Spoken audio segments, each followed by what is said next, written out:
Hey everyone, how are you all. इस video में हम समझेंगे all about average fix cost. But before I proceed, if you want a complete video course on economics, you can call on the number scrolling below. आपको बहुत ही reasonable price में सारा course मिलेगा, number 1।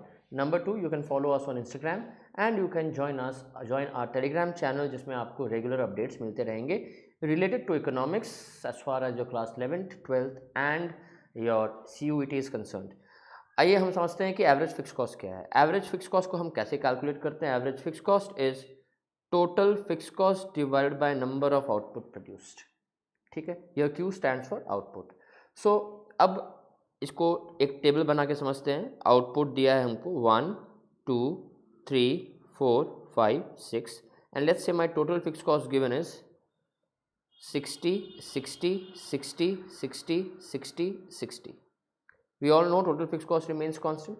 So my average fixed cost here will be total fixed cost by output. So 60 by 1 is 60, 60 by 2 is 30, 60 by 3 is 20, 60 by 4 is 15, 60 by 5 is 12 and 60 by 6 is 10.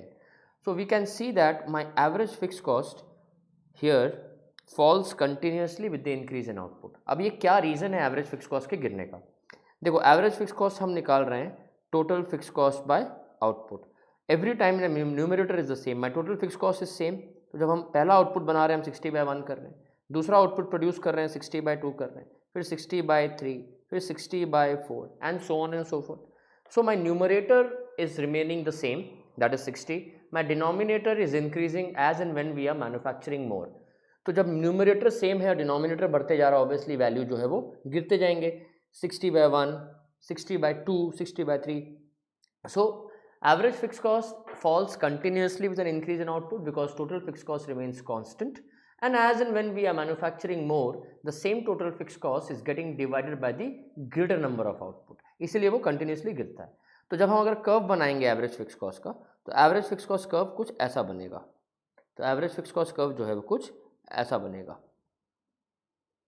This is my X axis, this is my Y axis. Y axis में I write average fix cost and X axis में I write output. अब average fix cost curve is a continuous downward sloping curve. ठीक है, ये क्यों continuous downward sloping है ये तो समझ में आ गया।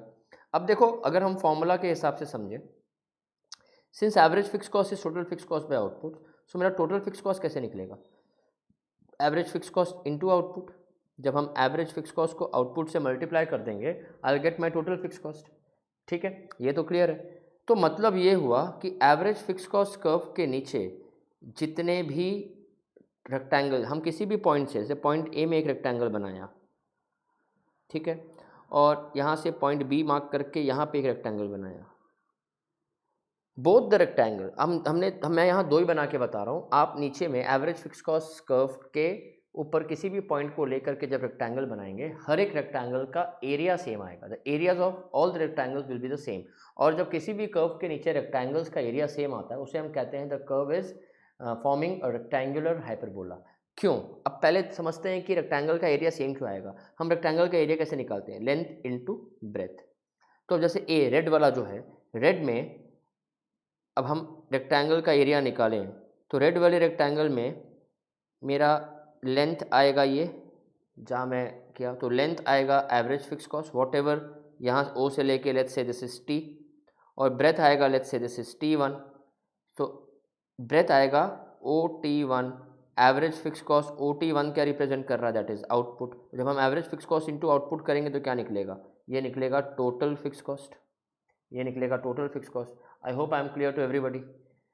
सिमिलरली जब रेक्टेंगल बी का एरिया निकालेंगे, तो दिस, ठीक है, लेट्स से जैसे this is OZ and this is OK। अब OZ, ब्लू वाले रेक्टेंगल की बात कर रहा हूँ, पॉइंट बी से OZ into OK। OZ is again average fix cost, right. OK is again output, so average fix cost into output will be again total fix cost. तो जितना भी रेक्टेंगल हम नीचे बनाएंगे, ठीक है, जितने भी रेक्टेंगल हम नीचे बनाएंगे, सब रेक्टेंगल का जो एरिया होगा वो हम लेंथ इनटू ब्रेथ करेंगे, और लेंथ में हमेशा एवरेज फिक्स कॉस्ट आएगा, ब्रेथ में हमेशा आउटपुट आएगा, and average fix cost into output will be what? Total fix cost. And we know total fix cost remains constant, इसलिए हर एरिया, रेक्टेंगल का एरिया भी कांस्टेंट रहेगा। तो इसका मतलब है कि एवरेज फिक्स कॉस्ट कर्व के नीचे जितने भी रेक्टेंगल्स बनेंगे सबका area will be equal to total fix cost and hence सबका एरिया सेम रहेगा। तो जब भी कोई कर्व इस तरीके से बने, ठीक है, जब किसी कर्व का ये कैरेक्टरिस्टिक बन जाए कि उस कर्व के नीचे all the rectangle beneath that curve will have the same area, उसको हम कहते हैं इट इज़ रेक्टेंगुलर हाइपरबोला। ठीक है, अब next is average fix cost curve will not touch the X axis nor will it touch the Y axis. ठीक है, it will not touch the X axis और वाई एक्सिस। अब X axis ये touch क्यों नहीं करेगा? X axis touch इसलिए नहीं करेगा क्योंकि average fix cost can never be zero. क्यों नहीं जीरो? क्योंकि हम एवरेज फिक्स कॉस्ट को हम कैसे निकाल रहे हैं? Total fix cost by output. ठीक है, अब average fix cost is total fix cost by output. तो अब जीरो होने के लिए न्यूमरेटर जीरो होना जरूरी है। डिवीजन का रूल क्या है? डिवीजन का रूल क्या है कि वो जीरो तभी होता है जब न्यूमरेटर जीरो हो। न्यूमरेटर में हमारा टोटल फिक्स कॉस्ट है। Since total fix cost can't be zero, so average fix cost can't be zero, so it will not touch the X axis. अब ये वाई एक्सिस टच नहीं करेगा। Y axis इसलिए touch नहीं करेगा, अब समझो, वाई एक्सिस टच करेंगे, सपोज आउटपुट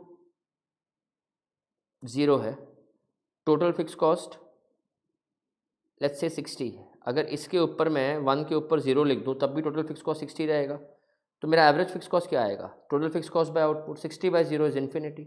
मतलब जीरो में एवरेज फिक्स कॉस्ट की वैल्यू इन्फिनिटी होगा। अब जीरो में ये जीरो हो गया, इन्फिनिटी तो हम वाई एक्सिस में कहीं प्लॉट नहीं कर सकते।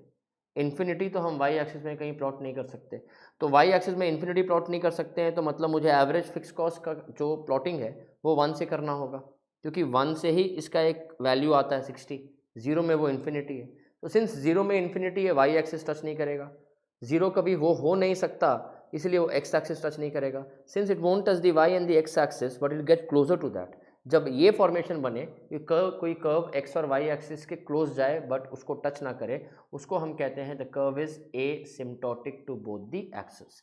तो एवरेज फिक्स कॉस्ट में दो चीज़ें याद रखनी है, रादर तीन। It's a continuous downward sloping curve, it forms a rectangular hyperbola and the curve is asymptotic to both the axes. Asymptotic means it will neither touch the x axis nor the y axis. Reasons मैंने आपको बता दिए। I hope this video about average fixed cost is clear to everybody. For more details keep following us. Thank you so much.